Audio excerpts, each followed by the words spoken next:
Welcome to Module 3, Business Analysis Planning and Monitoring. This is one of the most foundational knowledge areas in the BABOK Guide. It describes how a business analyst plans, manages, and tracks their own work. Think of it as the project management of business analysis. It doesn't deal with the project's overall plan, but rather the BA's plan within the project.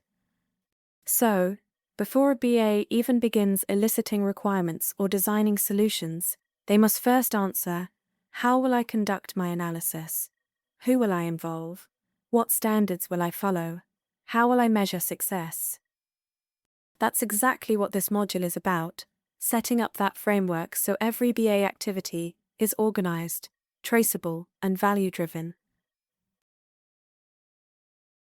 By the end of this module, you'll be able to plan business analysis work effectively, define a structured approach and engagement strategy, establish governance for accountability and consistency, apply practical techniques like RACIC, SWOT, and lessons learned.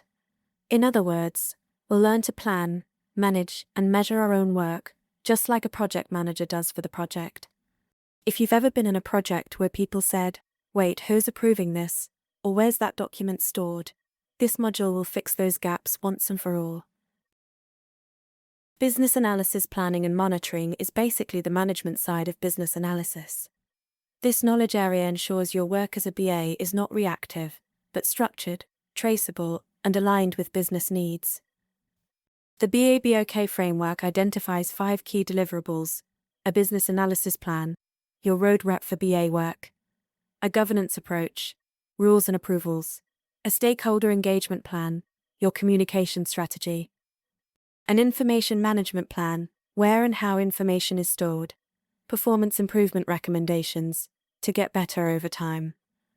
So, when people think analysis is just about writing requirements, this slide is your reminder that professional analysis starts with planning how to do it right. Every engagement begins with a simple question: how are we going to do this? That's the purpose of defining your business analysis approach. Now, there are 2 dominant approaches you need to understand: predictive, plan-driven, and adaptive, change-driven. Let's bring these to life. A predictive approach is like building a bridge. Every detail is planned before you pour the first drop of concrete. You rely on documentation, clear phases, and formal change control. In contrast, an adaptive approach is like designing a mobile app. You release small increments, gather feedback, and evolve rapidly. In reality, many organizations use a hybrid of both. For instance, requirements might be initially documented predictively, but later refined adaptively in Agile sprints. As a CBAP professional, your job is to choose the right approach for the environment, considering risks, complexity, and stakeholder readiness. Once the approach is defined, we need to decide who we'll work with and how we'll engage them. This is the human side of business analysis, stakeholder engagement. Now, you've probably seen this in real life, a technically perfect solution that fails because one influential stakeholder wasn't aligned. That's why stakeholder planning is critical. The steps are simple but powerful.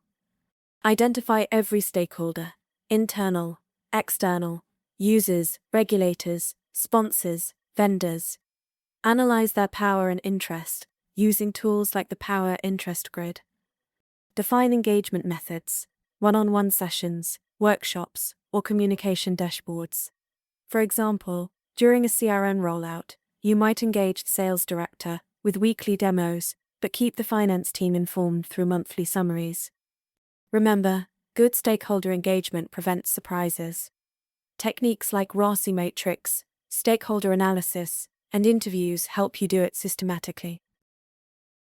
Now, let's move into governance, the structure that keeps your analysis under control. Governance answers 3 vital questions: who makes decisions? How are changes handled? How do we trace approvals?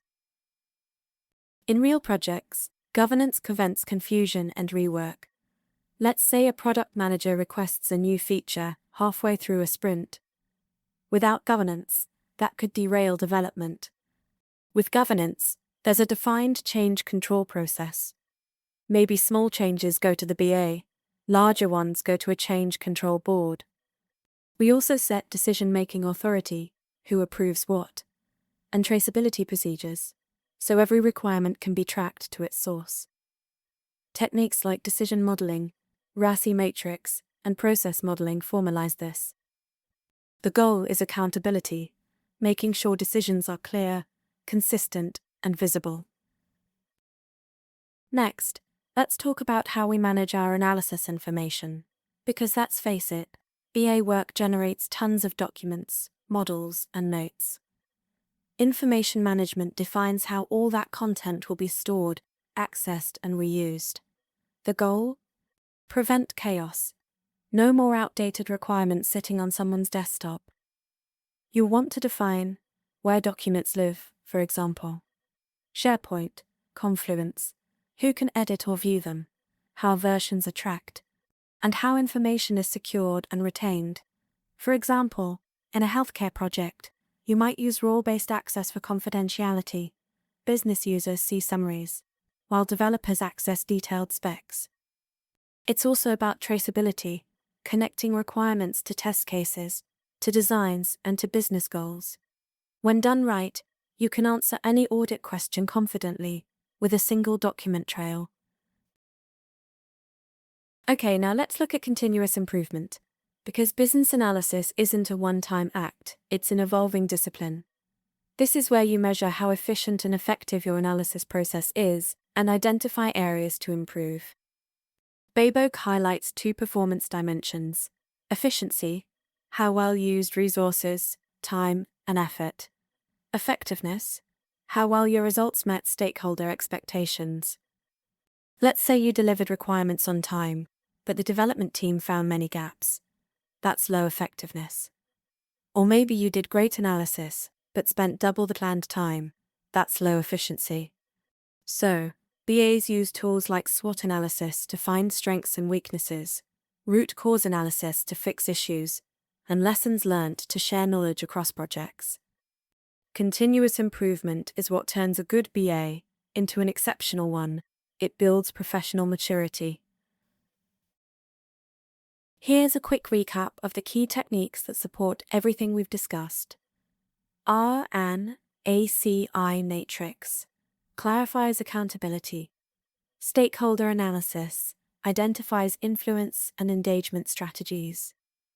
SWOT analysis assesses readiness and risks. Lessons learnt captures insights to avoid repeating mistakes. Process modeling visualizes workflows and decision flows. These techniques aren't just for theory, they're the tools of your trade. Use them regularly, and your analysis becomes structured, transparent, and defensible. One of the most overlooked lessons is that planning and monitoring connect to everything else in business analysis. Here's how. Strategy analysis defines the goals that your plan must align with. Elicitation and Collaboration follows the engagement methods you designed. Requirements lifecycle management relies on your governance rules. Requirements analysis and design definition builds on your planned approach. Solution evaluation measures performance improvements you initiated. In other words, this knowledge area is the spine of the BABOK framework. If you plan well here, every other area runs smoother. Let's make all this practical with a real-world example. You're the BA for a CRM system implementation across sales, marketing, and customer service. Here's what your work might look like. You define an adaptive BA approach, since requirements will evolve with user feedback. You conduct a stakeholder analysis, identifying key influencers like the sales director and IT lead. You set up governance, with a change control board for approvals above $10,000. You define an information management plan, hosting documentation on SharePoint with access controls. And you implement continuous improvement, holding retrospectives, and tracking sprint velocity.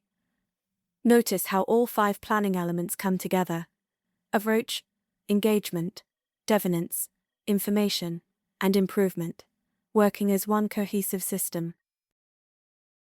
Let's wrap up this module with the core ideas to remember. Organization is essential. A clear plan keeps your analysis focused and traceable.